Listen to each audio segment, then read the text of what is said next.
Hello friends, welcome back. In this video, I'm going to teach you some tips which can really help you learn and improve vocabulary. दोस्तों, कभी आपने एक चीज़ observe की है कि जब आप किसी के साथ बात कर रहे होते हैं तो बात करते हुए आप रुक जाते हैं। ऐसा क्यों होता है?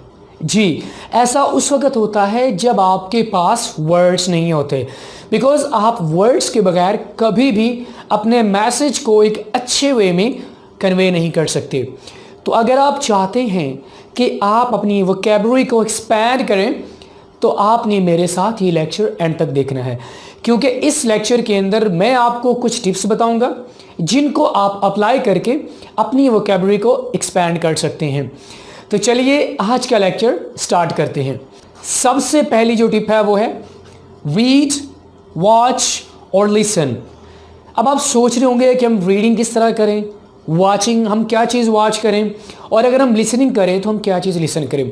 दोस्तों, इट्स अप टू यू। अगर आप लिसनिंग की बात करें तो आप किसी BBC के प्रोग्राम को सुन सकते हैं, आप किसी ऐसे प्रोग्राम को सुन सकते हैं जिसमें इंग्लिश को इस्तेमाल किया जाता है, तो उसको सुनकर आप कोई भी डिफ़िकल्ट वर्ड्स जिनका मीनिंग आपको नहीं पता आप उसको ग्रैब कर सकते हैं।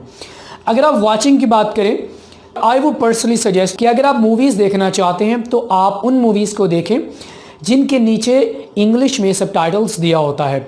अब उसका फ़ायदा ये होगा कि बहुत सारे ऐसे वर्ड्स जिनकी आपको समझ नहीं आ रही होगी वो नीचे स्क्रीन पे शो हो रहे होते हैं। तो आपको अगर कोई वर्ड मुश्किल लगे तो उनमें से आप किसी एक वर्ड को लेकर आप उसको सीख सकते हैं। रीडिंग, दोस्तों, reading is the best way to improve your vocabulary. अब रीडिंग में आप क्या कुछ कर सकते हो?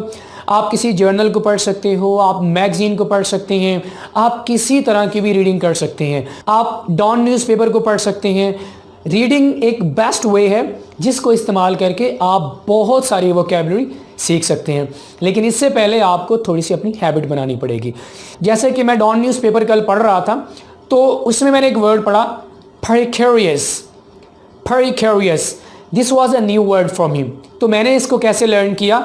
मैंने जाकर इसके मीनिंग को चेक किया तो मुझे इसका मीनिंग ये मिला कि कुछ ऐसी चीज़ जो बहुत ज़्यादा ख़तरनाक हो या कोई चीज़ जो कि तबाह होने वाली हो। So that's how you can learn also. Okay, next tip है जी, learn a word every day. Now how can you learn a word every day? दोस्तों, वोकैबुलरी सीखने से पहले आपने अपनी आदत बनानी है। अब अगर तो आप रेगुलर बेसिस पे वोकैबुलरी को नहीं सीख रहे तो आपके लिए मुश्किल हो जाएगा। अगर आप चाहते हैं कि आप अपनी वोकैबुलरी को इम्प्रूव करें तो डेली बेसिस पे कम से कम 1 घंटा या आधा घंटा आपने ज़रूर वोकैबुलरी को देना है, और उसमें से आपने एक वर्ड या आप अपनी कैपेसिटी के मुताबिक, अगर आपको लगता है कि आप 10 वर्ड्स को भी लर्न कर सकते हैं तो आप डेली बेसिस पे उन वर्ड्स को लर्न करें। जैसे कि मैंने एक टीचर को ये वर्ड बोलते हुए सुना, she said you need to enunciate everything. So मुझे समझ नहीं आया कि इनंसिएट का माना क्या होता है। फिर मैंने जाके इसको चेक किया तो इनंसिएट का माना होता है किसी चीज़ को बड़े वाज़े तरीके से एक्सप्लेन करना। सो that's how you can also learn a word every day. आप डॉन न्यूज़पेपर भी पढ़ सकते हैं, आप कुछ भी रीडिंग करके आप एक वर्ड को हर रोज़ सीख सकते हैं। Now moving towards the tip number 3, apply the new word in a sentence. दोस्तों, आपने वर्ड्स की लिस्ट तो बना ली है। अब बहुत सारे इंग्लिश लर्नर्स ये करते हैं कि वो लिस्ट बना लेते हैं, 100, 200, 500, 1000 वर्ड्स रख लेते हैं, लेकिन ये थोड़ा सा बोरिंग हो जाता है। अब आप उन वर्ड्स को कैसे सीखोगे? क्या उन वर्ड्स को लिखना काफ़ी है? नहीं। अगर आप चाहते हैं कि उन वर्ड्स को यूज़ करके आप अपनी वोकैबुलरी को एक्सपैंड करें तो the only best way is to use those words in sentences. अब आप सेंटेंसेस कौन से बना सकते हैं? आप अपनी लाइफ से रिलेटेड कोई बना सकते हैं। डेली लाइफ रूटीन में आप क्या क्या काम करते हैं, आप उनको अपने ज़हन में रख के आप उन वर्ड्स को इस्तेमाल करके आप सेंटेंसेस बना सकते हैं। दोस्तों, याद रखिएगा, अगर आप चाहते हैं कि आप वोकैबुलरी को अच्छी तरह मेमोराइज़ करें तो आपने वर्ड्स को हर हाल में सेंटेंसेस में इस्तेमाल करना है। अगर आप नहीं करेंगे तो आप वोकैबुलरी को सही तरह सीख नहीं सकते। अब हम मूव करते हैं जी tip number 4, look for grammatical variations. अब ये वेरिएशंस क्या है? दोस्तों, इस तरह की हम बहुत सारी वीडियोस अपने इस चैनल पे अपलोड कर चुके हैं उसमें हमने ये बताया हुआ है कि वर्ड्स एडजेक्टिव है, वर्ब है, एडवर्ब है, ये क्या है। वेरिएशंस का माना होता है कि एक वर्ड की डिफरेंट फॉर्म्स होती हैं। फॉर एग्जांपल ये आपके पास वर्ड है इंटाइस। इंटाइस ये यहाँ पर है जी वर्ब। इसका माना है किसी को वर्गलाना या फुसलाना। अब इस वर्ड को आपने सीख के आप मज़ीद 4-5 वर्ड सीख सकते हैं। वो किस तरह? अब आपने इंटाइस को एज ए वर्ब तो इस्तेमाल कर लिया, अब आपने देखना है कि एज एन एडजेक्टिव इसे हम कैसे इस्तेमाल कर सकते हैं, तो वो होगा इंटाइसिंग।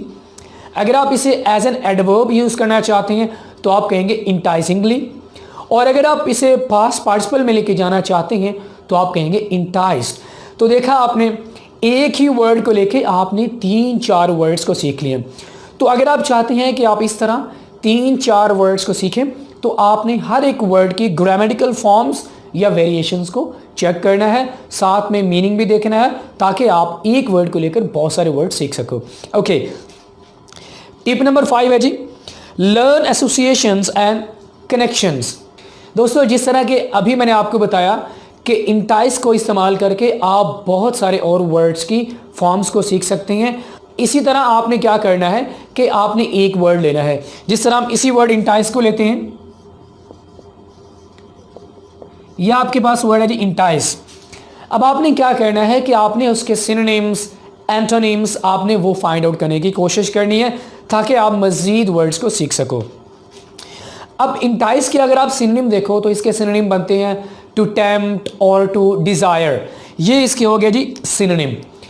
अगर आप इसके एंटोनिम देखो तो इसका माना होता है टू रिपेल और टू रिजेक्ट। अब देखा आपने कि आपने एक वर्ड को लेकर साथ में इसके 2-3 अगर आपको सिनोनिम्स जितने भी मिलते हैं आप उन तमाम सिनोनिम्स को लर्न कर सकते हैं, और साथ में आप एंटोनिम्स को लेकर भी आप बहुत सारे वर्ड्स को सीख सकते हैं।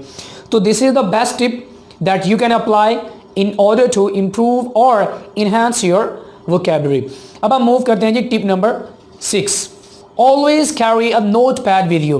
This is the best tip ever that English learner can use in order to improve their vocabulary.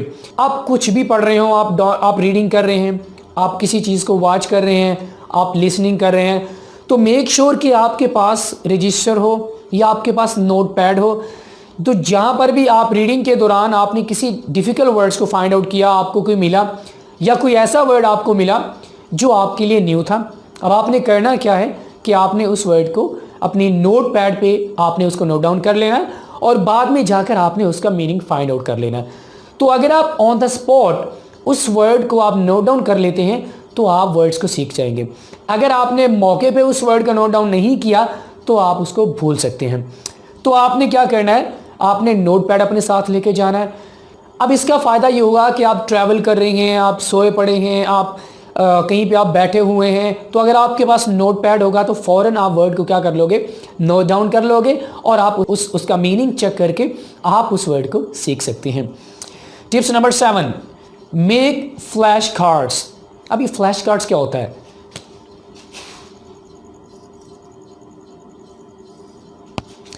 ये मैंने वैसे छोटा सा फ्लैश कार्ड बनाया है। This is, I know this is a bit awkward, but आपको समझाने के लिए। अब आपने फ्लैश कार्ड को किस तरह इस्तेमाल करना है, ये आपके पास है जी फ्लैश कार्ड। ओके, आपने इस साइड पे मीनिंग लिख लेना है और इसकी दूसरी साइड पर आपने वर्ड लिख लेना है। तो आपने मीनिंग बोलकर आपने फाइंड आउट करने की कोशिश करनी है कि ये किस वर्ड का मीनिंग है, या आप वर्ड लिखकर आपने मीनिंग को गेस करना है। इस तरह आप बहुत सारे वर्ड्स को सीख सकते हैं और आप खुद बैठकर ये काम कर सकते हैं। आप अपनी फैमिली वालों के साथ मिलकर भी ये काम कर सकते हैं, आप अपने फ्रेंड के साथ मिलकर भी ये काम कर सकते हैं। आप उनसे कह सकते हैं कि वो आपसे मीनिंग पूछें या वो आपको वर्ड बताएं और आप उनको मीनिंग बताएं। So this is another amazing और interesting tip that can really help you improve your vocabulary. आज की last tips, learn the word again before you forget it. अब बहुत सारे स्टूडेंट क्या करते हैं कि जब उन्होंने एक वर्ड को सीख लिया अब वो सेटिस्फाइड हो जाते हैं, दोबारा उस वर्ड की तरफ जाते ही नहीं। अब होता यह है कि उस वर्ड को अगर आपने दोबारा लर्न ना किया, आपने उसको यूज़ ना किया, तो may be after 1 or 2 days आप उस वर्ड को भूल जाएंगे। तो आपने करना क्या है, आपने एक न्यू वर्ड को सीखने के बाद आपने दोबारा उसको लर्न करने की कोशिश करनी है। अब आप दोबारा जब उसको लर्न करने की कोशिश करेंगे तो वो वर्ड आपको भूलेगा नहीं। So this is another best tip, this is really an amazing tip which can be quite effective to improve your vocabulary. तो जब भी आप न्यू वर्ड को लर्न करें, आपने उसको दोबारा से हर हाल में लर्न करना है ताकि आप उसको भूल ना जाएं। कहा जाता है ना, यूज़ इट लूज़ इट। अगर आप उसको यूज़ नहीं करोगे तो आप उसको लूज़ कर दोगे। सो अगर आप चाहते हैं कि आप उस वर्ड को लूज़ ना करें तो आपने उसको यूज़ करना है। तो इसी के साथ ही आज का हमारा लेक्चर यहीं पे एंड होता है। अगर आप चाहते हैं कि आप अपनी वोकेबलरी को एक्सपेंड करें तो आप इन तमाम टिप्स को आप अप्लाई कर सकते हैं। आई होप कि ये टिप्स आपके लिए हर हाल में काम करेंगी। और अगर आप चाहते हैं कि आप जब भी किसी के साथ इंग्लिश में बात करें तो आपको शर्मिंदगी ना हो, शर्मिंदगी आपको कब होती है, जब आपके पास वर्ड्स नहीं होते। तो आप इन तमाम टिप्स को अप्लाई करके आप अपनी वोकेबलरी को इम्प्रूव कर सकते हैं, आप एक्सपेंड कर सकते हैं। अगर आपको ये लेक्चर अच्छा लगा हो, लाइक कीजिएगा, शेयर कीजिए और मेरे चैनल को ज़रूर सब्सक्राइब कीजिएगा। साथ में बेल आइकन की घंटी को भी दबा दीजिएगा ताकि आपको हमारी आने वाली वीडियोस का नोटिफिकेशन मिल जाए। आपके साथ नेक्स्ट लेक्चर में मुलाकात होगी। उस वक्त तक अपना रखिएगा ख्याल। अल्लाह हाफिज़।